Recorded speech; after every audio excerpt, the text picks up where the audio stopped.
தந்திரமாடல் திமுக ஆட்சியில் வெளிநாட்டு முதலீடுகள் சொல்லிக்கொள்ளும் அளவில் இல்லாத நிலையில் உலக முதலீட்டாளர் மாநாடு மூலம் என்னவெல்லாம் முறைகேடு செய்யப்போகிறதோ என பொதுமக்கள் கேள்வி எழுப்புகின்றனர்.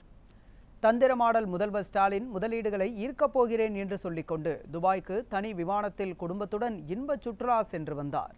விளம்பர மாடல் முதல்வர் Stalin dress, over coat, cooling கிளாஸுடன் நடத்திய நாடகங்களை எளிதாக மறந்துவிட முடியாது. அங்கும் துபாய் எக்ஸ்போ முடிவடைய போகும் நேரத்தில் சென்று தமிழ்நாடு அரங்கத்தை திறந்து வைத்து நாடகமாடியதை எதிர்க்கட்சித் தலைவர் எடப்பாடி கே பழனிசாமி அம்பலப்படுத்தினார்.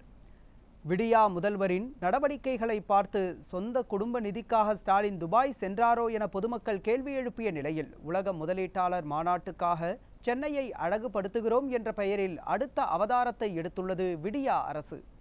திறனற்ற திமுக ஆட்சியில் உலக முதலீட்டாளர்கள் மாநாடு நடத்தி தமிழ்நாட்டிற்கு முதலீடுகள் வருகிறதோ இல்லையோ, மாநாடு நடத்த ஒதுக்கீடு செய்யும் நிதியிலிருந்து துறைக்கான அமைச்சர் நல்ல முதலீட்டை ஈர்த்து விடுவார் என்கின்றனர் அரசியல் விமர்சகர்கள்.